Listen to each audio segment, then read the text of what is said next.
Hello மக்களே, welcome to drama with Cindy. இன்னைக்கு நம்ம பார்க்க போறது மனசுக்குள்ளே காதல் வந்துச்சா எபிசோட் 3. இந்த எபிசோட போடலாமா வேணாமா, பேய் வருமா வராதா, வந்தா எப்படி கண்டுபிடிக்கிறது, இந்த மாதிரி ஏகப்பட்ட கேள்விகள் மனசுக்குள்ள ஓடிக்கிட்டு இருக்கு மக்களே. நான் ஏன் சொல்றேன்னா, சொந்தமா காசு போட்டு தயாரிச்ச கம்பெனிக்காரனையே தூக்குடா அப்படின்ட்டாங்க. நமக்கு வேற கொஞ்சம் கோளாறு கூடவா, நீ என்ன தூக்குறது, நாங்க போடுறோம் பார் அப்படின்னு சொல்லிட்டு நம்ம போட்டு, ஏண்டா விலைய வைக்கிறது ஒருத்தன் வெள்ளம் திங்கிறது இன்னொருத்தனான்னு போட்டு சாத்துன்னு சாத்திவிட்டா என்ன பண்றது? ஏற்கனவே நடந்த சம்பவங்கள்லாம் கண்ணு முன்னாடி வந்து போகுமா இல்லையா? அதனால சங்கத்துக்கு சொல்றது என்னன்னா, இந்த வீடியோவை, அதாவது இது வீடியோவா போடுறதாவே ஐடியா இல்ல, நான் இமேஜா மட்டும்தான், அதுவும் செலக்டட் இமேஜா மட்டும்தான் போடுற மக்களே. ஏன்னா எந்த நேரத்துல எந்த இடத்துல இருந்து அடி விழுகும்னு எனக்கு தெரியல. ஒரு டெஸ்டிங்கா அப்படி போட்டு பார்ப்போம். சரிமா பொழைச்சு போன்னு விடுறாங்களான்னு பார்ப்போம். இல்லைன்னா போட்டு சாத்துன்னு சாத்துனாங்கன்னா நம்மளும் சாத்திட்டு போயிருவோம். இந்த ஒரு தெளிவான டிஸ்க்ளைமரோட எபிசோடுக்குள்ள போலாம் மக்களே. போன எபிசோட்ல நம்ம ஆச்சியோட ஆபீஸ் வேலையை முடிக்க கரண் ஹெல்ப் பண்ணால, அதனால ஆபீஸ்ல ஆச்சிக்கு கொடுத்த ஃபுட் கூப்பன்ல கரணையும் ஜாயின் பண்ணிக்க சொல்றாங்க. சரிப்பா, கிடைச்ச சான்ஸை யூஸ் பண்ணிப்போமேன்னு கரணும் அழகா காய நகத்தை, நாங்க யாரையாச்சும் நிம்மதியா லவ் பண்ண விட்டுருவோமா அப்படிங்கிற மாதிரி மொத்த ஆபீஸும் அதே ஹோட்டலுக்கு பார்ட்டிக்கு வந்திருக்காங்க. அந்த பார்ட்டி கேம்ல ஒரு குட்டி சம்பவம் நடக்க, ஆச்சி நேரா கரண் கிட்ட போயிட்டு, நீ என்ன கிஸ் பண்ணா எனக்கு ஒன்னும் அன்கம்ஃபர்டபிளா இருக்காது அப்படின்னு சொல்றான். என்னடா சொன்ன அப்படிங்கிற மாதிரி கரனுக்கு அப்படியே ஷாக் ஆக, அந்த ஷாக்கோட சூடு குறையாம அப்படியே கிட்ட வந்து மெதுவா நம்ம ஆச்சி ஷோல்டர் பிடிச்சு அப்படியே கிட்ட எடுக்கிறான். இன்னைக்கு மொட்டை மாடியில ஒரு தரமான சம்பவம் இருக்குன்னு நம்ம ரொம்ப ஆர்வமா எதிர்பார்த்துட்டு இருப்போம். எதிர்பார்த்தது வீண் போகாம கரண் அப்படியே ஆச்சி கிட்ட வந்து அப்படியே அவன் கண்ணை பார்த்துக்கிட்டே அவன் கண்ணத்தை பிடிச்சு கண்ணோட கண் பார்க்க கையோட கண்ணம் சேர்க்க கிட்ட வந்து சாஃப்டா அவன் லிப்ஸ்ல உமா குடுக்கலான்னு வர, ஆல்மோஸ்ட் அப்படியே லிப்ஸ் டச் ஆயிடுச்சு மக்களே. ஐயோ, நம்ம எதிர்பார்த்தது நடக்க போகுது அப்படிங்கிற மாதிரி பூரிச்சு போய் நானும் உட்காந்துட்டு இருக்கேன். படார்னு மொட்டை மாடி கதவை திறந்து மொத்த கம்பெனி கும்பலும் உள்ள வருது. டேய், நீங்கெல்லாம் வேணாண்டா, சாபம் விட்டுற போற, அப்புறம் உங்களுக்கு எல்லாம் கல்யாணம் ஆகி போய் தொலைங்க. சே, வழக்கமா இதா ஒரு கேரக்டர் உள்ள குறுக்க வரும், ஆனா இங்க கும்பலா மொத்த கம்பெனியே உள்ள வந்து ஆட்டையை களைச்சு விட்டுருக்காங்க மக்களே. இப்படி படார்னு எல்லாம் உள்ள வந்ததும் கரணும் ஆச்சு இப்படி தள்ளி போறாங்க. இன்னொரு சாதகமான விஷயம், அங்க வந்தவங்க எல்லாருமே செம்மையா குடிச்சிருக்காங்க. சோ கொஞ்சம் கூட நிதானமே தெரியல. அதுல இந்த கம்பெனி பாஸ் ரொம்ப கேஷுவலா ரெண்டு பேரையும் பார்த்துட்டு, அட நம்ம ஆட்சியக்காரன் இங்க இருக்காங்க பாரு, ரெண்டு பேரும் காத்து வாங்க வந்தீங்கல்ல, என்னப்பா காத்தெல்லாம் நல்லா கிடைச்சிச்சா அப்படின்னு கேட்க, அதெல்லாம் கிடைச்சது, நாங்க கிளம்புறோம் அப்படிங்கிறாங்க ரெண்டு பேரும். அதுக்குள்ள இந்த மேனேஜர் அக்கா, என்னது கிளம்புறீங்களா, இவ்வளவு சீக்கிரம் கிளம்பி நீ என்ன பண்ண போற, இவ்வளவு தூரம் ஏறி வந்துட்டோம்ல, பேசாம கும்பலா எல்லாரும் ஒரு செல்ஃபி எடுத்துட்டு போயிடலாம் அப்படின்னு சொல்லிட்டு எல்லாரும் செல்ஃபி எடுக்க ஒன்னா நிக்கிறாங்க. அப்ப இதேச்சு ஆச்சி கரணத்தோட கரண் ஃபேஸ் அப்படியே என்னமோ பவ்யமா வச்சிருக்கான். ஆனா மனசுக்குள்ள ஒரே பூரிப்பு சந்தோஷம். அட கடவுளே, இன்னைக்கு மட்டும் இந்த கும்பல் வராம இருந்துச்சுன்னா ஆச்சியும் நம்மளும் எப்படி இருந்திருப்போம். அப்ப நிஜமாவே ஆச்சி நமக்கு ஒரு சான்ஸ் கொடுக்கறானோ, கரணு எப்படியாச்சும் இந்த சான்ஸை மிஸ் பண்ணாம ஆச்சி மனசுல இடத்த புடிச்சிடணும் அப்படின்னு தனக்கு தானே யோசிச்சுட்டு இருக்க. இவன் யோசிக்கிறது பூராவுமே இந்த ஆச்சி பையலுக்கு கேக்குது. அட பாவி, இப்படி எல்லாமா நினைப்ப அப்படிங்கிற மாதிரி அவனை ஷாக்லயே பாக்குறான். இப்படி ஒரு ஆபீஸ் பார்ட்டிக்குன்னு போனவன் ஃபுல் ஆன் கலவரம் முடிச்சு டயர்டா வீட்டுக்கு வரான். சபா, இப்பயாச்சும் நிம்மதியா தூங்கலான்னு நினைக்க இந்த ஜிண்டா பையன் கால் பண்ணிடுறான். என்ன ஜிண்டா இந்த டைம்ல கால் பண்ணிருக்கேன்னு கேட்க, அந்த பக்கத்துல அவன் கதறிட்டு இருக்கான். டே ஆச்சி, என்னால முடியலடா, நான் உன்கிட்ட ஒரு பெரிய பிரச்சனைய பத்தி பேசணும் அப்படின்னு கத்த. டே ஏண்டா கத்துற, பொறுமையா சொல்லேண்டா, உனக்கு இப்ப என்னதான் பிரச்சனை? ஐயோ, நீ சொன்னியே ஒரு பிரச்சனை, அந்த பிரச்சனை எனக்கும் வந்துருச்சுடா, எனக்கு 1000 பிரச்சனை இருக்கு, அதுல எதிரா வந்திருக்கு உனக்கு. அதான் மச்சான், அந்த மேஜிக் பிரச்சனை, மனசுல நினைக்கிறதெல்லாம் கேக்குமாமே, அந்த பிரச்சனை எனக்கும் வந்துச்சுடா. டே ஜிண்டா, என்னடா சொல்ற? ஐயோ சத்தியமா ஆமாண்டா, யாரையாச்சும் தொட்டேன்னா உங்க மனசுல நினைக்கிறது எனக்கு கேக்குதுடா. இந்த பவரை வச்சுக்கிட்டு நான் என்னடா பண்றது? நான் ஒரு ரைட்டர்ரா, நான் கதை எழுதி கொண்டு போய் கொடுக்க, அவன் மனசுல இது காரி துப்ப, அது எனக்கு கேட்க, அதுக்கப்புறம் என்னால கதை எழுத முடியுமாடா? அவ்வளவுதான்டா ஆச்சு, என் வாழ்க்கையே போச்சு. ஒரு வேலை வெட்டிக்கு போகாம கையில பைசா இல்லாம பிச்சை எடுக்க போறேன்டா ஆச்சி அப்படின்னு சொல்ல, ஆச்சி ஒன்னும் புரியாம, டே ஜிண்டா ஒரு நிமிஷம் கொஞ்சம் அமைதியா இரு, நீ ஒன்னும் பிச்சைலாம் எடுக்க மாட்ட, இதுக்கு ஏதோ வழி பண்ணலாம் இரு அப்படின்னு சொல்ல, டே ஆச்சி எனக்கு பயமா இருக்குடா, நீ இப்பயே என் வீட்டுக்கு வா, என் கூட கொஞ்ச நாள் வந்து தங்குடா, உன்கிட்ட நிறைய விஷயம் கேட்கணும் அப்படின்னு சொல்ல, இதுக்கு ஆச்சி, இப்போதைக்கு என்னால வர முடியாதுடா, நாளைக்கு நான் ஆபீஸ் டூர் போறேன், நான் டூர் முடிச்சுட்டு வந்து உன்னை பாக்குறேன், ஆனா நீ அது வரைக்கும் என்ன பண்ணு, வீட்டை விட்டு வெளியே போகாத, யாருக்கிட்டையும் எந்த பிசிக்கல் கான்டாக்டும் வச்சுக்காத, நான் வர வரைக்கும் பத்திரமா வீட்டுக்குள்ளேயே இருந்தேன் அப்படின்னு சொல்ல, ஜிண்டா ஒரு மாதிரி மிரண்டு போய் அமைதியா சரியா கேட்டுக்கிறான். இப்ப அடுத்த நாள் பிளான் பண்ண மாதிரி ஆபீஸ் டூருக்கு எல்லாம் ரெடியாக அப்ப எதிர்த்து ஆச்சி பாயோட கையை தொடர மாதிரி வருது. பாயோட மனசுல வேற யாரையோ பத்தி யோசிச்சுட்டு இன்னொரு தடவை மட்டும் மறுபடியும் மீட் பண்ணிட்டோம், தேவையில்லாத தலைவலி, ஊர்ல எத்தனையோ ரிசார்ட் இருக்கு, இங்கதானா நமக்கு வெக்கேஷன் புக் பண்ணணும், இப்படி புலம்பிக்கிட்டே அவ பஸ்ல ஏறா. முதல்ல நம்ம ஆச்சி ஏறி ஒரு சீட்ல உட்காந்துற, கொஞ்ச நேரம் கழிச்சு பின்னாடியே கரணும் ஏறா. அப்படியே ஆச்சி சீட்டு நோக்கி போய்கிட்டு இருக்க இந்த மேனேஜருக்கு அவனை தட்டி கூப்பிட்டு, என்ன கரண் சீட்டு தேடுறியா, வா ஏன் என் பக்கத்துல உட்காந்து பேசிக்கிட்டே போலாம் அப்படின்னு சொல்ல, கரண் அப்படியே ஆச்சியை பார்த்துட்டு, இல்ல பரவாயில்ல இருக்கட்டும், நான் முன்னாடி போய் உட்காந்துக்கிறேன், அப்பதான் ஸ்நாக்ஸ் எல்லாம் வந்தா டிஸ்ட்ரிபியூட் பண்ண ஈஸியா இருக்கும், இப்படி ஏதோ ஒரு காரணத்தை சொல்லிட்டு ஆச்சி பக்கத்துல உட்காரலான்னு கிட்ட போக அவனை முந்திக்கிட்டு இந்த ராக்கு பையன் வந்து ஆச்சி பக்கத்துல உட்காந்துடுறான். அட பாவி, என் ஆசையில மண்ணெல்லி போட்டியே அப்படின்னு நினைச்சிட்டு கரண் ராக்குக்கு பின்னாடி சீட்ல உட்காந்துக்கிறான். இப்ப அந்த பஸ் கிளம்பி போய்கிட்டு இருக்க கரனுக்கு பின்னாடி சீட்ல உட்கார முடியல, எப்படியாச்சும் இந்த ராக்கு பையில கலப்பி விடணும்னு முடிவு பண்ணிட்டு ஸ்நாக்ஸ் வாட்டர் பாட்டில் எல்லாருக்கும் டிஸ்ட்ரிபியூட் பண்ண ஆரம்பிக்கிறான். அப்ப நம்ம ஆச்சிக்கு ஸ்நாக்ஸ் கொடுத்துட்டு வாட்டர் பாட்டில் கொடுக்காம அவனுக்கு மட்டும் ஸ்பெஷலா ஒரு ஜூஸ் பாட்டில் கொடுக்கறான். இதே இந்த ராக்கு பையன் பார்த்துட்டு, கரண் எனக்கு ஜூஸ் பாட்டில் நீ கொடுக்கவே இல்லையே அப்படிங்கிறான். கரனும் ரொம்ப காமா மூஞ்சி வச்சுக்கிட்டு, அது ஏதோ ரேண்டமா எடுத்து அவனுக்கு வந்துருச்சு, வேற ஒன்னும் ஸ்பெஷலா இல்ல அப்படின்னு சொல்ல, ராக்கு சுத்தி முத்தி பார்த்துட்டு, என்னடா இது ஆச்சியை தவிர வேற யாருக்குமே அந்த ஜூஸ் கிடைக்கல, ஒரே விசித்திரமா இருக்கே அப்படின்னு அவனும் யோசிச்சுட்டு இருக்கும் போது கரண் டப்புன்னு அவன் கிட்ட வந்து, ராக்கு பாய் உன்கிட்ட முக்கியமான வேலை விஷயம் ஏதோ பேசணுமா, நீ அப்படியே பின்னாடி தாவிரு அப்படின்னு சொல்ல, கரண் அது இப்ப எதுக்கு, என் பேகு திங்ஸ் எல்லாம் இங்கதான் இருக்கு, இப்ப அதெல்லாம் எடுத்து வச்சுக்கிட்டு அப்படின்னு நீ ஏதோ சொல்ல வர. கரண் பாஞ்சு வந்து பேக் அவன் திங்ஸ் எல்லாத்தையும் எடுத்து பின்னாடி வச்சிடறான். அவ்வளவுதான் ராக்கு, நீ எழுந்து உட்காந்தா மட்டும் போதும் அப்படின்னு சொல்லிட்டு அவனை கிட்டத்தட்ட தூக்கி அங்க போடாத குறையா உட்கார வச்சுட்டு வந்துடுறான். இவன் பக்கத்துல உட்கார்ந்த உடனே ஆச்சி லேசா அவன் கை எப்படி உரச கரண் மனசுல நினைக்கிறது அவனுக்கு கேக்குது. அச்சோ, ஆச்சி பக்கத்துல எப்படியோ கஷ்டப்பட்டு சீட்டை பிடிச்சிட்டோம், இந்த ட்ரிப்பு முடியாம போய்கிட்டே இருக்க கூடாதா, மழை பெய்யட்டும், டிராபிக் ஜாம் ஆகட்டும், பெரிய மரம் அப்படியே குப்பரக்கா ரோட்ல விழுந்து கிடக்கட்டும், இப்படி ஏதாச்சும் ஒண்ணு நடந்து இந்த ட்ரிப்பு கண்டினியூ ஆகிட்டே இருக்கணும், இதுக்காக நம்ம எத்தனை நாள் காத்துக்கிட்டு இருந்தோம், இப்படி இவன் வில்லங்கமா மனசுல நினைச்சாலும் ஃபேஸ மட்டும் அப்படியே பவ்யமா ஸ்ட்ரிக்ட் வச்சிருக்கா மக்களே. இதெல்லாம் கேட்டதுக்கு அப்புறம் ஆச்சி ஃபேஸ்ல பயங்கர ஷாக்கு. அது எப்படிரா மனசுக்குள்ள இப்படி யோசிச்சுட்டு மூஞ்ச மட்டும் இப்படி ஸ்ட்ரிக்டா வச்சிருக்கான் பாரு, இதெல்லாம் ஒரு டேலண்டரா இப்படி யோசிச்சுட்டு இருக்கும் போதே கரண் ஆச்சி கிட்ட வந்து அந்த விண்டோ ஓபன் பண்றான். அப்ப கரண் மனசுல, ஐயோ ஆச்சி மேல என்ன சென்ட் வாசனை, சும்மா தூக்குதே, சும்மா சொல்லக்கூடாது, அன்னைக்கு நைட் அவனை பக்கத்துல பார்த்ததை விட இன்னைக்கு ஒரு சுத்து பாலிஸ் ஆயிருக்கான், இவன் இன்னைக்கு மட்டுமா தினம் தினம் என் ஆச்சிக்கு அழகு மெருகேறிக்கிட்டே இருக்கு அப்படின்னு நினைச்சிட்டு இருக்க. இதுக்கு மேல இவன் மனசாட்சி நமக்கு வேண்டாம்பா அப்படின்னு நினைச்சிட்டு ஆச்சி அப்படி தள்ளி வந்துடுறான். இப்ப இவங்க வந்து சேர வேண்டிய ரிசார்ட்டுக்கும் ரீச் ஆக எல்லாருக்கும் ரூம் டிவைட் பண்ணி கொடுக்கணும். ஒரு ரூம்ல 2 பேர் தங்கிக்கோங்க, யாருன்னா ஒருத்தர் வந்து சாவி வாங்கிட்டு ரூம்ல போய் லக்கேஜ் எல்லாம் வச்சுட்டு கீழே மெயின் ஹாலுக்கு வந்துருங்க அப்படின்னு சொல்றாங்க மேனேஜர் லேடி. இப்படி ரூமுக்கு 2 பேருன்னு சொன்ன உடனே எப்படியோ கரண் நம்ம கிட்ட தான் வந்து கேட்க போறான்னு ஆச்சி முடிவு பண்ணிட்டு கரண் திரும்பி ஆச்சின்னு கேட்கறதுக்குள்ள ஓடி போய் இவன் ராக் கிட்ட கேட்டுறான். ராக் நீ நானும் ஒரு ரூம்ல இருந்துக்கலாமா அப்படின்னு ஆச்சி கேட்க ராக்க தலைய சொரிஞ்சுக்கிட்டே, எனக்கு ஷேரிங்ல எல்லாம் ஒன்னும் பிரச்சனை இல்ல, ஆனா என்ன நான் கொஞ்சம் கொரட்டை விடுவேன், உனக்கு பரவாயில்லையா இப்படி இவன் கேட்க ஆச்சி மனசுல நினைச்சிருப்பான் போல, அட ராக்கு நீ கொரட்டை என்ன குட்டி கரணமே அடிச்சாலும் உன்னை கட்டி பிடிச்சு தூங்கிடுறேன், எதுவா இருந்தாலும் எனக்கு ஓகேரா அப்படின்னு நினைச்சிட்டு, எனக்கு அதெல்லாம் ஒன்னும் பிரச்சனை இல்ல, நம்ம ஒரே ரூம்ல இருந்துக்கலாம் அப்படிங்கிறான். இப்படி ஆச்சி ராக்கு கிட்ட கேட்டத அங்க பக்கத்துல இருந்து கரணும் பாக்குறான். அதுக்குள்ள கரண் ரூம்மேட்டா இன்னொரு பையன் வந்து ஜாயின் பண்ணிக்கிறான். இப்ப லக்கேஜ் எல்லாம் வச்சுட்டு அந்த கன்வென்ஷன் ஹாலுக்கு வர, இப்ப ரூம்ல லக்கேஜ் எல்லாம் வச்சுட்டு ஆச்சி அந்த கன்வென்ஷன் ஹாலுக்கு வர அவங்க ஆபீஸ் பொண்ணுங்க 2 பேர் கரணை பார்த்துட்டு, அவன் எவ்வளவு ஹேண்ட்ஸமா இருக்கான் பாரு, ஃபார்மல் ட்ரெஸ்ல மட்டும் இல்ல கேஷுவல் ட்ரெஸ்ல கூட என்ன அழகா இருக்கான், இவனை கட்டிக்க போறவ கொடுத்து வச்சவ அப்படின்னு அவங்க பேசிக்கிட்டு இருக்க. இத ஆச்சி கேட்டுட்டு அவனும் கரணையே பாக்குறான். அவனோட மனசுல நமக்கு மட்டும் கரண் மனசுல நினைக்கிறது கேட்காம இருந்தா நம்மளும் அவனை பத்தி இப்படிதான் பேசியிருப்போம்ல இப்படி நினைச்சிட்டே கரனை பார்த்துட்டு இருக்க.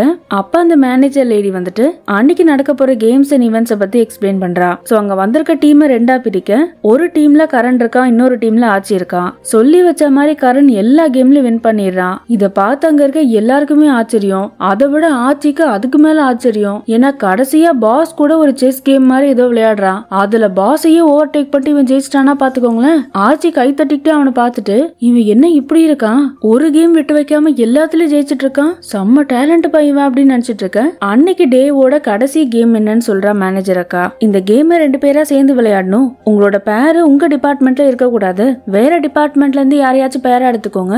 கேம் என்னன்னா உங்களை பத்தின விஷயம் எல்லாத்தையுமே உங்க பார்ட்னர் கிட்ட சொல்லணும். அதே மாதிரி உங்க பார்ட்னர் பத்தின விஷயத்த உங்ககிட்ட சொல்லணும். இத 2 பேரும் கேட்டுட்டு தன்னோட பார்ட்னரை பத்தி யாரு கரெக்டா வந்து ஸ்டேஜ்ல சொல்றாங்களோ அவங்க தான்ப்பா வின்னர் அப்படின்னு ஒரு கேமை சொல்ல, சீக்கிரம் போய் ஆளை சூஸ் பண்ணுங்கப்பான்னு சொன்ன உடனே சுத்தி இருக்கவங்க எல்லாம் இங்கிட்டும் அங்கிட்டும் ஓடி பார்ட்னரை சூஸ் பண்ணிக்கிட்டு இருக்க. ஒரு பையன் சீன மாட்டேங்கிறான் நம்ம ஆச்சிய. இது அவனுக்கே தெரிஞ்சிருக்கு. அவனோட மனசுல இந்த மாதிரி கேமுக்கெல்லாம் நல்லா ஸ்மார்ட்டா திங்க் பண்றவங்கள தானே எல்லாரும் சூஸ் பண்ணுவாங்க. நம்ம எல்லாம் இதுக்கு சரிப்பட்டு வர மாட்டோம், நம்மள யாரும் சூஸும் பண்ண மாட்டாங்கன்னு சொல்லிட்டு அப்படியே கொஞ்சம் கொஞ்சமா பின்னாடி வந்துட்டு இருக்கான். இல்ல நான் தெரியாம தான் கேக்குறேன்டா ஆச்சி பையா, இதெல்லாம் நீ நிஜமாவே ஃபீல் பண்றியா? அந்த கம்பெனிலேயே இருக்க ஒரு ஹேண்ட்ஸமான பையனுக்கு இவன் மேல கிரஷ். அது யாருக்கும் தெரியாது, ஆனா இவனுக்கு தெரியும். எப்படியும் அவன் இவனை தான் தேடுவான்னு இவனுக்கு தெரியும். ஆனா அச்சோ என்னை யாருமே சூஸ் பண்ண மாட்டேங்கிறாங்க நீங்க உட்காந்து ஃபீல் பண்ணிட்டு இருக்கான். இந்த பாரு ஆச்சி பையா, இதெல்லாம் நியாயமே இல்ல சொல்லிட்டேன். என்னக்கா நீங்க மெயின் லீடியே திட்டுறீங்க அப்படின்னு நினைக்காதீங்க மக்களே. தப்புன்னா தட்டி கேட்டுருவோம்ல, யாரா இருந்தா என்ன. இப்படி நம்ம எதிர்பார்த்த மாதிரியே ஆச்சி பின்னாடியே போய்கிட்டு இருக்க கரண் மேல போய் அப்படியே மோதிடுறான். இவன் கரண்டை தொட்ட உடனே அவன் மனசுல அப்பாடா எப்படியோ ஒரு வழியா இவனை தேடி கண்டுபிடிச்சிட்டோம், இப்ப போய் கேம் விளையாடலாம் அப்படின்னு நினைச்சிட்டு 2 பேரும் எதிர உட்கார கரண் ஆச்சி கிட்ட, ஆச்சி ஃபர்ஸ்ட் நீ சொல்லு, உன்னை பத்தி எல்லாமே சொல்லு அப்படின்னு கேட்க, ஆச்சி வாழ்க்கையே வெறுத்து போன மாதிரி, என்னைய பத்தி சொல்றதுக்கு என்ன இருக்கு, மேனேஜ்மெண்ட் காலேஜ் முடிச்சேன், அதுக்கப்புறம் இங்க அட்மினா வந்து வேலைக்கு சேர்ந்தேன், அப்போத்துல இருந்து இப்ப வரைக்கும் அட்மினாவே இருக்கேன், அப்புறம் எனக்கு 30 வயசு ஆகுது, என்னை பத்தி அவ்வளவுதான் அப்படின்னு சொல்ல, கரண் இதை கேட்டு சட்டலா சிரிச்சுக்கிட்டே, உனக்கு இந்த கம்பெனிலேயே என்ன ரொம்ப பிடிக்கும்? இதுக்கு ஆச்சி யோசிச்சுக்கிட்டே, பிடிக்கும்னு சொன்னா எனக்கு எல்லாரும் வரதுக்கு முன்னாடி அவங்களுக்கு சின்ன சின்ன ஹெல்ப் எல்லாம் பண்ண பிடிக்கும். ஃபார் எக்ஸாம்பிள் மவுஸ் எல்லாம் பேட்டரி போயிருக்கும், அதனால அவங்க வேலை ஸ்லோவா ஆகாம இருக்க அவங்க வரதுக்கு முன்னாடி எல்லாருக்கும் பேட்டரி எல்லாம் செக் பண்ணி சேஞ்ச் பண்ணி வச்சிருவேன். இந்த மாதிரி பண்றது எனக்கு ரொம்ப பிடிக்கும் அப்படின்னு சொல்ல, கரண் இதெல்லாம் சிரிச்சுக்கிட்டே கேட்டுட்டு இருக்கேன். சரி நீ சொல்லு அப்படின்னு கரண்ட் கேக்குறான். கரண் ரொம்ப பவ்யமா, அது என்னை பத்தி சொல்றதுக்கு பெருசா ஒன்னும் இல்ல, நான் இதுல ஸ்பெஷலைஸ்டு, அது எனக்கு பிடிக்கும் அப்பெல்லாம் ஒன்னும் கிடையாது, சும்மா போற போக்கல அப்படியே ட்ரை பண்ணுவேன். ஸ்கூல் டைம்ல போர் அடிச்சதுன்னு ரன்னிங் போனேன், ஆனா அது அப்படியே பிக்கப் ஆயிட்டு நேஷனல் அத்லெட்டிக் காம்படிஷன் வரைக்கும் போயிட்டேன். அதுக்கப்புறம் எனக்கு அதுல அவ்வளோ இன்ட்ரெஸ்ட் இல்ல. நெக்ஸ்ட் நிறைய மாங்காஸ் படிக்க ஆரம்பிச்சேன், அதாவது இந்த அனிமேஸ் எல்லாம் நிறைய படிப்பேன். அதை படிச்சுட்டு சோசியல் மீடியால ரிவ்யூ எல்லாம் கொடுப்பேன். அது அப்படியே பாப்புலர் ஆகி நிறைய மேகசின் எல்லாம் பப்ளிஷ் பண்ண ஆரம்பிச்சாங்க. இப்படி கரண் சொல்ல சொல்ல ஆச்சி கண்ணு கொட்டாம அவனை பாத்துக்கிட்டே இருக்கான். ஒரு சட்டில் ஸ்மைலோட, இவனை பாரு எனக்கு எதுவும் வராது, எனக்கு எதுவும் ஸ்பெஷாலிட்டி எல்லாம் இல்லன்னு சொல்லிட்டு எல்லாத்துலயும் எவ்வளவு சூப்பரா இருக்கான். இவனுக்கு இருக்க டேலண்ட் எல்லாம் ஒண்ணு கூட நம்ம கிட்ட இல்ல, ஆனா இவன் கிட்ட எல்லாமே இருந்து எவ்வளவு ஹம்பிளா இருக்கான் பாரு. இப்படி யோசிச்சுக்கிட்டு அவனும் கரணை பார்த்து சட்டலா சிரிக்கிறான். இப்ப அடுத்து ஒவ்வொருத்தரா அவங்க பார்ட்னரோட ஸ்டோரியை வந்து சொல்ல ஆரம்பிக்க, லாஸ்டா கரண் ஆச்சியை பத்தி சொல்ல வரான். ஆச்சி என்னமோ தன்னை பத்தி ஒரு 2-3 வார்த்தை தான் சொன்னான், ஆனா அது கரண் எல்லார்கிட்டயும் சொல்லும் போது அவ்வளோ டீடைல்டா எல்லாருக்கும் புரியுற மாதிரி, இன்ஃபேக்ட் எல்லாருக்கும் பிடிக்கிற மாதிரி அவ்வளோ சூப்பரா சொல்லியிருப்பான். இத மத்தவங்க ரசிக்கிறது ஒரு பக்கம் இருந்தாலும் ஆச்சியே இதை ரசிச்சு ரசிச்சு கேக்குறான். அவன் மனசுல நம்மள பத்தி பெருசா சொல்றதுக்கு எதுவுமே இல்லையே, சாதாரண விஷயம் தானே சொன்னோம், ஆனா அத கூட இவன் எவ்வளவு நல்லா சொல்றான் பாரு. இப்படி நினைச்சுக்கிட்டு கண்ணு கொட்டாம அங்க பேசுற கரணையே பாத்துட்டு இருக்கான். கரண் பேசி முடிச்சதும் அங்க இருக்க எல்லாருமே ஆச்சிக்காக கை தட்டுறாங்க. அதுலயும் ஒரு படி மேல போயிட்டு அவன் கம்பெனி பாஸ் வந்துட்டு, ஆச்சி நீ எவ்வளவு நல்லவன் தெரியுமா, நீ பண்ண ஹெல்ப்புக்கு எல்லாத்துக்குமே தேங்க்ஸ் அப்படின்னு சொல்லிட்டு, இந்த ரெசார்ட்ல இன்னைக்கு சாயங்காலம் கண்டிப்பா நீ ஆன்சன் பாத் வரணும் அப்படின்னு சொல்லிடுறாரு. இது கேட்ட உடனே ஆச்சி ஷாக் ஆகுறான். என்ன சார் இது, ஏதாவது கிஃப்ட் கொடுப்பீங்கன்னு பார்த்தா எனக்கு பெரிய இடிய தூக்கி போட்டீங்களே அப்படின்னு நினைக்கிறான். இவன் இப்படி நினைக்கிறதுக்கும் ஒரு காரணம் இருக்குல்ல மக்களே. ஆன்சன் பாத்னா என்ன நம்ம ஏற்கனவே பார்த்திருக்கோம்ல, குளிர்காலத்துல சுடு தண்ணியில கதகதப்பா உட்காந்துட்டு இருக்கிறது. அதுக்கு ஆப்வியஸ்லி ட்ரெஸ் இல்லாம தான் போவாங்க. இந்த ஆன்சன் பாத்துக்கு கண்டிப்பா கரண் வருவான்னு அவனுக்கு தெரியும். என்ன நடக்க போதோ அப்படிங்கிற மாதிரி லாஸ்டா இருக்க ஒரு டப்ல போய் உட்காந்துட்டு இருக்கான் நம்ம ஆச்சி. இவன் எதிர்பார்த்த மாதிரியே கரணும் அங்க வர, கரணும் அதே டப்ல உள்ள இறங்குறான். ஆனா ஆச்சி கிட்ட ஒரு வார்த்தை கூட பேசாம கண்ணை மூடிட்டு ரிலாக்ஸ் பண்றான். ஆச்சிக்கு கரணை பார்த்த உடனே, அங்க பாரு அவனை சும்மா படிக்கட்டு மாதிரி செதுக்கி வச்சிருக்கான் உடம்ப, நம்மளும் இருக்கோமே தேங்காய் பண்ணு மாதிரி. ஐயோ இதனாலதான் இந்த மாதிரி ஆன்சன் பாத்துக்கலாம் நான் போறதே கிடையாது. சரி எப்படியோ கண்ணை மூடிட்டு இருக்கான், அவன் கூட கான்டாக்ட் வரதுக்குள்ள எப்படியாச்சும் போயிடணும்பா அப்படின்னு நினைச்சிட்டு கரண் மேல படாம அப்படி நைஸா நழுவ, இவனோட கால் விரல் மேல கரணோட கால் விரல் பட்டுட, கரண் மனசுல என்ன நினைக்கிறான்னு ஆச்சிக்கு கேக்குது. கரண் ஏதோ ஒரு கோவில்ல சுத்தப்படுத்திட்டு இருக்கா மாதிரியும், அவன் மனசுல கரண் கண்ணை மட்டும் திறந்துடாத, நிமிந்து கூட பாத்துறாத, என்னவா இருந்தாலும் கண்ணை திறக்காதன்னு சொல்லிட்டு பேசிக்கலி ஆச்சிய பாத்துறவே கூடாதுன்னு சொல்லிட்டு இமோஷன்ஸ கஷ்டப்பட்டு அடக்கி வச்சிட்டு இருக்கான். ஆனா ஆச்சி கிட்ட இருந்து எதையாச்சும் மறைக்க முடியுமா?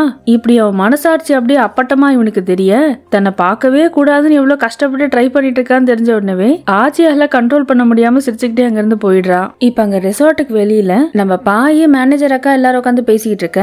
ஆச்சி வந்த உடனே அவன் கிட்ட போயிட்டு, ஆச்சி நம்ம பாய்க்கு ஒரு முக்கியமான ஹெல்ப் நீ பண்ணணும், ஆனா அவ எப்படி உன்கிட்ட கேக்குறதுன்னு தயக்கமா உட்காந்துட்டு இருக்கா. இப்ப பாயும் ஆச்சி கிட்ட வந்துட்டு, ஆச்சி என்னோட எக்ஸ் இந்த ரிசார்ட்ல தான் தங்கி இருக்கா, அதுவும் அவனோட கேர்ள் ஃபிரெண்ட் கூட வேற தங்கி இருக்கானா, போட்டோ எல்லாம் பார்த்தா அவளுக்கு ப்ரப்போஸே பண்ணிருக்கான், நான் வேற எதேச்சும் அவனை இங்க மீட் பண்ணிட்டேன், இன்னைக்கு நைட்டு டின்னருக்கு வந்தே ஆகணும்னு சொல்லிட்டான், ஆனா நான் தனியா போறதுக்கு எனக்கு ஒரு மாதிரி இருக்கு, என்ன ரொம்ப கேவலமா நினைப்பான், அதனால அப்படின்னு இருக்க. என்ன பாய் டக்குன்னு சொல்லு, இங்க பாராச்சி, அதனாலதான் நான் சொல்றேன் நீ பாயோட பாய் ஃப்ரெண்டா அவ கூட போயிட்டு வா. இத கேட்ட உடனே ஆச்சி ஷாக் ஆக, என்ன பேசுறீங்க, என்ன பாய் ஃப்ரெண்டா பாய் கூட்டு போனா அத பார்த்து அந்த பையன் பொறாமப்படுவானா, இது எந்த ஊர்ல நடக்குது அப்படிங்கிற மாதிரி அவனே ஆச்சரியமா பாக்க. பாய் அவன் கிட்ட, கண்டிப்பா அவனுக்கு பொறாமையா இருக்கும் ஆச்சி, நீ வந்தா நல்லா இருக்கும், ஆனா நான் உன்னை ஃபோர்ஸ் எல்லாம் பண்ண மாட்டேன், உனக்கு கம்ஃபர்டபுளா இல்லன்னா பரவாயில்ல வேண்டான்னு சொல்லிடு, நான் எப்படியாச்சும் தனியா போய் சமாளிச்சுக்கிறேன் அப்படிங்கிறா. ஆனாலும் ஆச்சிக்கு மனசு கேட்காம நீயே ஓகேன்னு சொல்லிட்ட, அப்புறம் எனக்கு என்ன, சரி வரேன் வா அப்படின்னு சொல்லிட்டு அவளுக்கு ஒத்துக்கிறான். இப்ப இங்க ஒரு மாதிரி முடிஞ்சுதா, அப்படியே நம்ம ஜிண்டா கிட்ட போவோம். ஆச்சி வர வரைக்கும் ரூமை விட்டு வெளியே வரக்கூடாதுப்பான்னு சொல்லிட்டு சாப்பிடுற ஐட்டத்தை வாங்கி கூச்சிருக்கான். எங்களெல்லாம் யாரும் ஏமாத்த முடியாதுன்னு மனசுக்குள்ள நினைச்சுக்கிட்டு சாப்பாடு செய்யலாமேன்னு ஸ்டவ் பத்த வச்சா கேஸ் காலி ஆயிடுச்சு. சரி கேஸ் போனா என்ன, இருக்கவே இருக்கு மைக்ரோவேவ் ஓவன் சொல்லிட்டு அதுல தூக்கி வச்சா அவன் ஒரு பூனையை கூட்டு வந்து வளர்ப்பான்ல, அந்த பூனை ஒயரை கடிச்சு துப்பிடுச்சு. இத பார்த்து பார்த்து ஜிண்டா செம்மையா டென்ஷன் ஆகுறான். யாரு கூடயும் சாவகாசம் வைக்க கூடாதுன்னு தானே நான் இவ்வளவு ஜாக்கிரதையா இருந்தேன், இப்ப வேற வழியே இல்ல, சாப்பாடு வாங்கிதான் ஆகணும் அப்படின்னு சொல்லிட்டு சாப்பாடு ஆர்டர் பண்றான். ஆனா பசி மயக்கத்துல பையன் என்ன பண்ணிடுறான், ஆன்லைன் பேமெண்ட் பண்ணாம கேஷ் ஆன் டெலிவரி போட்டு பே பண்ணிடுறான். வெளியில போய் யாரும் சாப்பாடு கொண்டு வர அப்படியே வாசல்ல வச்சுட்டு போயிருங்க அப்படின்னு உள்ள இருந்து கத்துறான். அதெல்லாம் வச்சுட்டு போக முடியாது, கேஷ் ஆன் டெலிவரி இருக்குன்னு அந்த பக்கம் ஆள் சொல்ல, எல்லாம் என் நேரம்டா அப்படின்னு சொல்லிட்டு தவழ்ந்துகிட்டே போய் கதவை திறந்தா சாப்பாடு கொண்டு வந்தது நம்ம போன எபிசோட்ல பார்த்தோம்ல கொரியர் பையன், அவன் தான். இவனை பார்த்தோன்னே ஜிண்டா இன்னமும் டென்ஷன் ஆகுறான். ஐயோ கடவுளே, மறுபடியும் இவனை பார்த்ததுல இருந்தானே இதெல்லாம் ஆரம்பிச்சது அப்படின்னு நினைச்சிட்டு அப்படியே தலை கிறுகிறுன்னு சுத்தி மயக்கம் வர ஜிண்டாவால நிக்க முடியாம சரிஞ்சு கீழே விழுகிறான். அப்ப இந்த கொரியர் பையன் வந்து எழுப்ப அவன் மனசுல நினைக்கிறது ஜிண்டாக்கு கேக்குது. என்ன இந்த ஆளு உடம்பு கிடமே சரியில்லையா, இப்படி பொத்துன்னு விழுந்துட்டான், நம்ம பாட்டு டெலிவரி பண்ணிட்டு போவோமா இல்ல ஏதாவது ஹெல்ப் பண்ணா நல்லா இருக்கும்னு நினைக்கிறேன், ஆனா நம்மளா ஹெல்ப் பண்ணணும்னு கேட்டா இவன் ஏதாவது தப்பா நினைப்பானோ, இப்படி அவன் மனசுக்குள்ள நினைக்கிறது நம்ம ஜிண்டாக்கு கேட்ட உடனே ஜிண்டா இன்னமும் டென்ஷன் ஆயிட்டு தள்ளி போயிடுறான். நீ சாப்பாடு அங்கே வச்சிரு, இந்த காசை வாங்கிட்டு போ அப்படின்னு சொல்ல இந்த கொரியர் பையனும் காசை வாங்குறான். சரி அங்க இருந்து கிளம்பலாமேன்னு பார்த்தா நம்ம ஜிண்டா ஒரு பூனைக்குட்டி வளர்ப்பான்ல, ரோட்ல இருந்து எடுத்துட்டு வந்துட்டு அந்த பூனைக்குட்டி இவன் பாத்துருவான். நான் உள்ள வந்து கொஞ்ச நேரம் உங்க பூனை கூட விளையாடலாமான்னு கேட்க, நீ என்ன வேணா பண்ணுடா, ஆனா என் கிட்ட மட்டும் வந்துடாத அப்படிங்கிற மாதிரி தள்ளி போயிடுறான் ஜிண்டா. இந்த கொரியர் பையனும் பூனை கூட விளையாட ஆரம்பிக்க, இந்த மாதிரி ஒரு பூனை எனக்கும் தெரியும், இங்க பக்கத்துல தான் இருந்துச்சு அப்படின்னு சொல்ல ஜிண்டா அதுக்கு, நானும் இது பக்கத்துல இருக்க ஒரு அட்டை டப்பால இருந்தா எடுத்துட்டு வந்தேன், நான் அன்னைக்கு வீட்டுக்கு போகும்போது என் பின்னாடியே வந்துட்டு இருந்துச்சு, சரி நம்மளே வளர்க்கலாம்னு சொல்லிட்டு எடுத்துட்டு வந்துட்டேன் அப்படின்னு சொல்ல அட்டை டப்பான்னு சொன்ன உடனேதான் இந்த கொரியர் பையனுக்கும் ஞாபகம் வருது. ஏன்னா அவனும் இதே பூனைக்கு தான் சாப்பாடு போட்டு வளர்த்திருப்பான். திடீர்னு அது காணாம போவேதான் பையன் ரொம்ப டல் ஆயிடுவான். எப்படியோ பூனை நல்லா இருக்குல்ல, அப்போ இந்தாங்க நான் கிளம்புறேன்னு சொல்லிட்டு பூனைய ஜிண்டா கிட்ட கொடுக்க அப்பா அவனோட கை ஜிண்டா மேல படுது. இப்ப கொரியர் பையன் மனசுல, இந்த ஆளு பார்க்கதான் ஒரு மாதிரி இருக்கான், ஆனா பரவாயில்ல நம்ம பூனைய நல்லா தான் பாத்துக்கிறான், அது மட்டும் இல்லாம வீடும் கிளீனா வச்சிருக்கான், இவன் கொஞ்சம் நல்லவன் தான் போல அப்படின்னு நினைக்க ஜிண்டா டக்குன்னு இந்த பூனையை வாங்கிட்டு தள்ளி போயிட்டு, ஐயோ எப்பாடி நீ முதல்ல வெளில போ அப்படின்னு நினைச்சிட்டு கொரியர் பையனை அமுச்சு விட்டுறான். சோ இவ்வளவு நேரம் கொரியர் பையன் பேசிட்டு இருந்தோம்ல, இவனோட பேரு மின்னு. அவன் போனதுக்கு அப்புறம் ஜிண்டா டென்ஷனா உட்காந்துட்டு எது நடக்க கூடாதுன்னு நினைச்சோமோ அதுவே நடக்குதே, டே ஆச்சி தயவு செஞ்சு சீக்கிரம் வந்து தொலைடா அப்படின்னு கத்துறான். இப்ப அடுத்து இங்க ஆபீஸ் ஆளுங்க எல்லாரும் உட்காந்து டின்னர் சாப்பிட்டுட்டு இருக்கேன். எல்லாரும் செமையா குடிக்கிறாங்க. ராக்க ஆச்சியை ரொம்ப கம்பல் பண்ணி குடிக்க சொல்ல கரணவனை டைவர்ட் பண்ணி அவன் குடிக்க ஆரம்பிக்கிறான். அப்பா பாய் எதேச்சா வெளில போலான்னு போக மேனேஜர் அக்கா ஆச்சியும் கூட அனுப்புறா. இப்ப பாயும் ஆச்சியும் தனியா நடந்து வந்துட்டு இருக்கேன். ஆச்சி பாய் கிட்ட, பாய் அப்புறம் என்னாச்சு, உன்னோட எக்ஸ் பாய் ஃப்ரெண்ட் கூட டின்னர் போகணும்லாம் சொன்னியே, இதுக்கு பாய் அது எனக்கே ஒரே கடுப்பா இருந்தது ஆச்சி, அவன் கூட பிரேக்கப் பண்ணி முடிச்சாச்சு, இப்ப எதுக்கு தேவையில்லாம உன்ன வேற என் பாய் ஃப்ரெண்டுன்னு சொல்லிட்டு அவன் முன்னாடி பொய்யா நடிக்கணும், அவனை வேணா நான் ஏமாத்தலாம், ஆனா என்னதான் இருந்தாலும் நான் சிங்கிளா தானே இருக்கேன், அதனால வேண்டான்னு விட்டேன் அப்படின்னு சொல்ல ஆச்சி சிரிச்சுக்கிட்டே, பாய் நான் உன்ன சொன்னா நீ தப்பா எடுத்துக்காத, எனக்கு என்னமோ நீ இப்பதான் ரொம்ப ஹாப்பியா இருக்க மாதிரி இருக்கு, நீ சிங்கிளா இருக்கிறதுனால வருத்தப்படுற மாதிரி எனக்கு தெரியல அப்படின்னு சொல்ல பாயும் சிரிச்சுக்கிட்டே, அது என்னமோ உண்மைதான் ஆச்சு, யாருமே ஆக்சுவலி கவனிக்கல, ஆனா உண்மையாவே நான் இப்ப சந்தோஷமா தான் இருக்கேன். இப்படி ரெண்டு பேருமே கேஷுவலா பேசிக்கிட்டே வர அங்க தெருவுல உட்காந்துட்டு இருக்க ரெண்டு ஆளுங்க பாய் கிட்ட வம்பு பண்றாங்க. அப்படி இப்படின்னு பேச்சுவார்த்தை முத்தி போய் நம்ம ஆச்சியை அடிக்கிற அளவுக்கு வந்துடுறாங்க அவங்க ரெண்டு பேரும். அப்படி ஆச்சியை ஒரு அறை விடும்போது போது கபுக்குன்னு வந்து அந்த ரவுடி கையை யாரோ பிடிக்க, யாரோ என்ன யாரோ நம்ம கரனை தவிர வேற யாரு இதெல்லாம் பண்ண முடியும், அட யாரா இவன் அப்படின்னு சொல்லிட்டு அவன்கிட்டயும் வம்புக்கு போக கரண் அவங்கள அடிச்சு துரத்தி விட்டுறான். இப்ப வேகமா ஆச்சி கிட்ட வந்துட்டு, ஆச்சி உனக்கு ஓகேவா, எங்கேயாச்சும் அடிபட்டு இருக்கா, உனக்கு ஒண்ணும் இல்ல அப்படின்னு சொல்லிட்டு ரொம்ப பதட்டமா ஆச்சி கிட்ட கேட்டுட்டே இருக்க. ஒரு நிமிஷம் ஆச்சி எதுவுமே சொல்லாம அப்படியே வெச்சக்கன் எடுக்காம கரனை பாக்குறான். கரனோட கண்ணுல இருக்க அந்த ஜெனியூனான கன்சர்ன் அவனால புரிஞ்சுக்க முடியுது. கொஞ்ச நேரம் அவனையே பார்த்துட்டு எனக்கு ஒண்ணும் இல்ல ஓகேதான் அப்படிங்கிறான். இப்ப கரண் அப்படியே பக்கத்துல பாய்கிட்ட போய் விசாரிச்சுட்டு இருக்க. ஆச்சிக்கு இன்னமும் கரண் மேலேயே கண்ணு இருக்கு. இவனை நம்ம என்னன்னு சொல்றது, இவன் மனசை புரிஞ்சுக்க ஆரம்பிச்சதுல இருந்து இவன் எவ்வளவு நல்லவன் நமக்கு புரிய ஆரம்பிக்குது. இவன் இவ்வளவு நல்லவனான்னு எனக்கு ஆச்சரியமா இருக்கு. ஆனா அதே சமயம் இவன் எல்லா விஷயத்திலயும் எப்படி இந்த மாதிரி இருக்கான், எல்லாத்திலயுமே ஹீரோவா இருக்கா, அதை நினைக்கும் போது மனசுல லேசா பொறாமையாவும் இருக்கு. இப்படி நினைச்சுக்கிட்டே வெச்சக்கன் எடுக்காம கரனை பார்க்க, அப்பதான் எதேச்சியா ஆச்சி அவன் கையில அடிபட்டு இருக்கிறத கவனிக்கிறான். ஐயோ வலிக்குது அப்படின்னு அவன் சொல்ல, கரண் பதறி போய் கிட்ட வந்து பார்த்துட்டு, ஆச்சி உனக்கு அடிபட்டு இருக்கு, வா மருந்து போட்டு விட அப்படின்னு சொல்லிட்டு கூட்டு போறான். சோ இப்ப இவனும் கரணும் மட்டும் தனியா ஒரு இடத்துல உட்கார, கரண் ஆச்சியோட கையில மருந்து போட்டு விட்டுட்டு இருக்கான். அப்ப கரனோட மனசுல நம்ம மறுபடியும் தேவையில்லாம ஆச்சியோட பர்சனல் ஸ்பேஸ்குள்ள போயிட்டோம், அவனுக்கு எவ்வளவு அன்கம்ஃபர்டபுளா இருந்திருக்கும்ல, நான் அவனை தூரத்துல இருந்து பாத்துட்டே இருக்கலாம் தான் நினைச்சேன், ஆனா அவனுக்கு ஒரு பிரச்சனைன்னு வரும்போது என்னால போகாம இருக்க முடியல. இப்படி நினைச்சுக்கிட்டே அவனோட காயத்துல பேண்டேட் ஒட்டலான்னு போறான். ஆனா அதை ஒட்டுறதுக்கு முன்னாடி ஒரு செகண்ட் கண்ணு மூடிட்டு, கடவுளே ஆச்சிக்கு சீக்கிரம் சரியாயிடணும் அப்படின்னு சொல்லிட்டு வேண்டிக்கிட்டு அந்த பேண்டேட ஒட்டுறான். இத பார்த்தோன்னே ஆச்சிக்கு அவ்வளவு சந்தோஷம். கரண் மேல வச்ச கண்ணை எடுக்கவே இல்ல மக்களே ஆச்சி. அப்படியே அவனே அடிச்சு பாத்துட்டு இருக்க. கரண் நீ எனக்காக பண்ண எல்லா விஷயத்துக்குமே தேங்க்ஸ், அதுவும் குறிப்பா என்ன பத்தி ஸ்டேஜ்ல நீ பேசினல, அதை நான் எதிர்பார்க்கவே இல்ல. இதுக்கு கரண் நான் அப்படி ஒன்னும் பண்ணல ஆச்சி, நீ நிஜமாவே இந்த மாதிரி பர்சன் எல்லாருக்கும் தெரியப்படுத்தின, இதுக்கு ஏன் தேங்க்ஸ் எல்லாம் அப்படின்னு சொல்ல, ஆச்சியும் அதுக்கு மேல எதுவும் சொல்லாம கரணை பார்த்து சிரிச்சுக்கிட்டே இருக்கான். சரி ரொம்ப நேரம் அவுட் ஆஃப் போக்கஸ்லயே இருக்கோமே, போய் ஜோதில ஐக்கியமாவோன்ட்டு கம்பெனி ஆளுங்க கூட போய் சேர்ந்துக்கிறாங்க ரெண்டு பேரும். அங்க எல்லாரும் கரணை பார்த்த உடனே, ஐயோ கரண் என்னமா பாடுவான் தெரியுமா, அவன் பாடினான்னா நாள் ஃபுல்லா உட்காந்து கேட்டுக்கிட்டே இருக்கலாம் அப்படின்னு சொல்லிட்டு அவன் கிட்ட மைக்க கொடுக்க, ஆமா என்ன பாட்டு பாட போற அப்படின்னு எல்லாரும் ஆர்வமா கேக்குறாங்க. இவன் ஏதோ யோசிச்சுக்கிட்டே அது கலாரி ராகத்துல பாடலான் இருக்கேன் அப்படின்னு சொல்லிட்டு ஒரு பாட்டு பாடுறான்.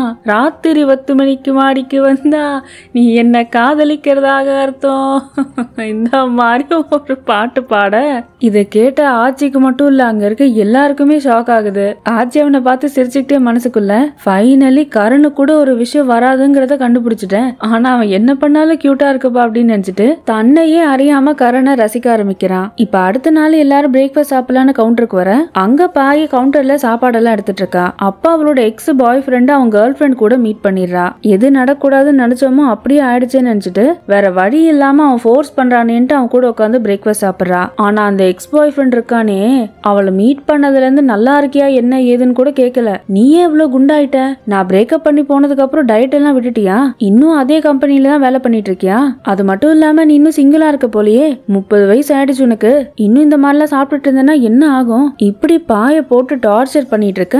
அவன் கூட இருக்க அவனோட கேர்ள் ஃப்ரெண்டுக்கே ஒரு மாதிரி அன்கம்ஃபர்டபுள் ஆகுது. இதெல்லாம் கொஞ்சம் தள்ளி இருந்த பாய் மேனேஜர் அக்கா ஆத்தி பாத்துட்டு இருக்கேன். பாய்க்கு அப்படியே ரத்த கொதிப்பு வந்துட்டு, என்னால இதுக்கு மேல முடியல மேனேஜர் அக்கா, நான் நேரா போய் நான் தான் அவளோட பாய் ஃப்ரெண்டுன்னு சொல்ல போறேன், அது மட்டும் இல்லாம இந்த கம்பெனிக்கே நான் தான் ஓனர்னு சொல்லிக்கிறேன், என் பிரைவசிக்காக அவ சோசியல் மீடியால போட்டோ எல்லாம் எதுவும் போடலன்னு சொல்ல போறேன், என்ன ரொம்ப டென்ஷன் ஆக்கிட்டான் இவன் அப்படின்னு சொல்லிட்டு ஒரு வேகமா அங்க போக, இவன் போய் ரீச் ஆகிறதுக்குள்ள பாயே டென்ஷன் ஆயிட்டு அவன் எக்ஸ் பாய் ஃப்ரெண்ட போட்டு வறுத்து எடுக்கிறா. ஆமா இப்ப உனக்கு என்னதான் பிரச்சனை, நான் சிங்கிளா தான் இருக்கேன், நீ சொன்ன மாதிரி நான் கொஞ்சம் வெயிட்டும் தான் போட்டுட்டேன், அது காரணம் என்ன தெரியுமா, நீ போனதுக்கு அப்புறம் நான் ஆசைப்பட்ட மாதிரி சாப்பிடுறேன், எனக்கு பிடிச்ச மாதிரி இருக்கேன், எனக்கு கம்ஃபர்டபுளான ட்ரெஸ் நான் போட்டுக்கிறேன், ஏமா கேர்ள் ஃப்ரெண்டு உனக்கு பேக்கர்னா ரொம்ப பிடிக்கும் போல, இந்த சாப்பிடு அப்படின்னு கொடுக்க, அவ பக்கத்துல இவன் இருக்கானே தயங்கிட்டு வேணாங்கிறா. இத பாய் கவனிச்சுட்டு, உனக்கு பிடிச்ச விஷயத்த கூட இவன் பண்ண விட மாட்டான், ஏன்னா இவன் எப்படி இருக்கணும்னு நினைக்கிறானோ அந்த மாதிரி தான் மத்தவங்க இருக்கணும்னு எதிர்பார்ப்பான், அவங்கள எவ்வளவு அன்கம்ஃபர்டபுளா ஃபீல் பண்ண வைக்க முடியுமோ அது எல்லாமே பண்ணுவான்.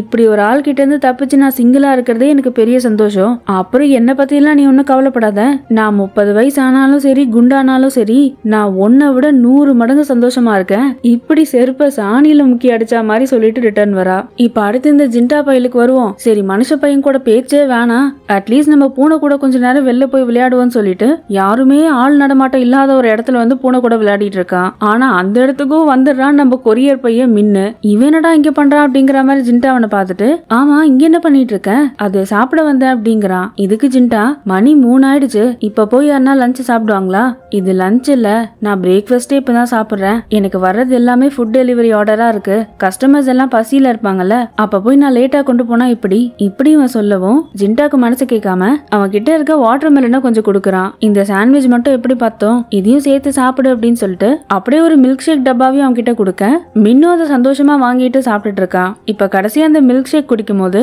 அவன் உதட்டோரமா அப்படியே கொஞ்சம் அந்த மில்க் ஷேக் வழிய ஜின்டா ஆர்வக்கோளாறு தாங்காம அதை தொடச்சு விடுறான். அப்ப மின்னோட மனசுல இருக்கிறது அவனுக்கு கேக்குது. அட பாரா, இந்த ஆளு கொஞ்சம் வியர்டுன்னு நினைச்சேன், ஆனா பேச பேச ரொம்ப நல்லவனா இருக்கானே, ஆனா அதை விட பார்க்க ஆள் நல்லா கியூட்டா தான் இருக்கான் அப்படின்னு சொல்ல ஜின்டாக்கு ஒரே சைஸ் ஆயிட்டு படார்னு கையெடுத்துட்டு தள்ளி வந்துடுறான். சரி எனக்கு டைம் ஆச்சு, நான் கிளம்புறேன் அப்படின்னு சொல்லிட்டு மின்னு போக அவன் போனதுக்கு அப்புறம் ஜின்டாக்கு சந்தோஷம் தாங்க முடியாம பூனைக்குட்டியை தூக்கி வச்சுட்டு அதுகிட்ட பேசிக்கிட்டு இருக்கான். அவன் என்ன சொன்னா பாத்தியா, நான் கியூட்டா இருக்கனா, இப்படி அந்த பூனையை பிடிச்சி டார்ச்சர் பண்ணிக்கிட்டு இருக்கான். இப்ப அடுத்து ஆபீஸ் ட்ரிப் எல்லாம் முடிச்சுட்டு எல்லாம் ரிட்டர்ன் கிளம்புறாங்க.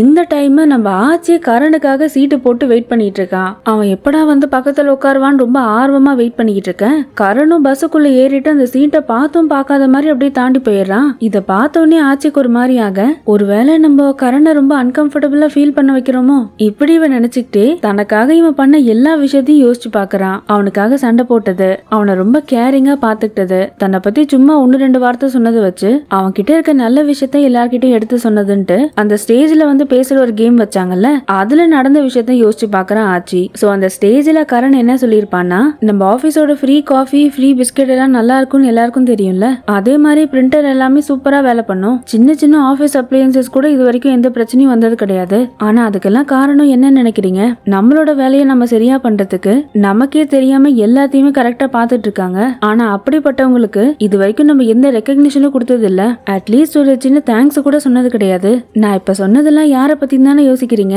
இங்க உட்காந்துட்டு இருக்க ஆச்சி தான். இப்படி இவன் ரொம்ப நெகிழ்ச்சியா பேசவும் அப்பதான் ஆச்சி கிட்ட வந்து தேங்க்ஸ் சொல்றாங்க, கட்டி பிடிக்கிறாங்க, கை கொடுக்கறாங்க. இப்படி ஒரு விஷயம் நடக்க ஆச்சியோட மனசுல ஒரு நிமிஷம் நானே என்ன பத்தி பெருமையா நினைக்கிற அளவுக்கு கரண் என்ன பத்தி சொல்லிட்டான், ஒருவேளை கரண்ட் பாயிண்ட் ஆஃப் வியூல நான் இப்படிதான் அவனுக்கு தெரியணும் போல, இப்படி இதெல்லாம் நினைச்சுக்கிட்டே இப்ப பஸ்ல கரண் அந்த சீட்டை தாண்டி போனால அவனை ஆச்சியே கூப்பிட்டு நீ என் பக்கத்திலே உட்காந்துக்கோ அப்படிங்கிறான். இதை கேட்ட உடனே சந்தோஷமா கரண் வந்து பக்கத்துல உட்காந்துக்க. அப்ப ஆச்சி கரண் வீட்டுல இருக்கும் போது அவனுக்கு ஒரு ஐ மாஸ்க் கொடுத்தால, அந்த ஐ மாஸ்க் போட்டு தூங்க ஆரம்பிக்கிறான். அப்படியே தூக்க கலக்கத்துல கரணோட தோல் மேல சாய ஐயோன்னு யாரோ அலற சத்தம் கேட்டு திடுக்குன்னு எழுந்துக்கிறான். யாரா என்ன ஆச்சு அப்படின்னு சொல்லிட்டு திருன்னு முழிக்க கரண் மட்டும் மூஞ்சி அப்படியே காமா வச்சுக்கிட்டு என்னாச்சு ஆச்சி, யாரும் எதுவும் சொல்லலையே, இப்படி ஒண்ணுமே தெரியாத பச்சை புள்ள மாதிரி கேட்க ஆச்சி அவனை கொஞ்ச நேரம் பாத்துக்கிட்டே ஆஹா சாரு தான் கத்திருக்காரு போல, இருக்கட்டும் இருக்கட்டும் அப்படின்னு நினைச்சிட்டு அந்த ஐ மாஸ்க போட்டுக்கிட்டு சட்டலா சிரிச்சுக்கிட்டே தூங்குறான். ஆச்சி இப்படி சிரிக்கிறத பார்த்தோன்னே கரனுக்கு ஒரே ஷைஸாய் சிரிக்க இந்த அல்ட்ரா கியூட் மொமெண்டோட இந்த எபிசோட் முடியுது மக்களே. எனக்கு இந்த சீரீஸ்லயே வர வர ரொம்ப பிடிக்க ஆரம்பிக்கிறது கரனோட மைண்ட் வாய்ஸ் தான் மக்களே. ஏன்னா அவ சிந்தனையும் செயலும் அப்படியே நம்மை போலவே இருக்கிறது. ஒரு பிஎல் ஃபேனா மூஞ்சி அப்படியே வெறப்பா வச்சுக்கிட்டு இருப்போம், ஆனா மனசுக்குள்ளேயே ஜங்கு புங்குன்னு குதிக்கிறது நமக்கு தானே தெரியும். என்ன மக்களே கரெக்ட் தானே? ஆனா சில நேரங்கள்ல அதை மத்தவங்க கண்டுபிடிச்சிருவாங்கன்னு வச்சுக்கோங்க. அந்த மாதிரி ஏதாவது சம்பவங்கள் இருந்துச்சுன்னா கமெண்ட் செக்ஷன்ல சொல்லுங்க. அண்ட் இந்த வீடியோ பிடிச்சிருந்துச்சுன்னா மறக்காம லைக் பண்ணுங்க. இந்த மாதிரி super funny and cute romantic videos பார்க்க மறக்காம நம்ம சேனலுக்கு சப்ஸ்கிரைப் பண்ணுங்க. அடுத்த எபிசோட கூடி சீக்கிரம் வந்து மீட் பண்றேன். Until then, stay safe, be happy, have love, cheers, bye.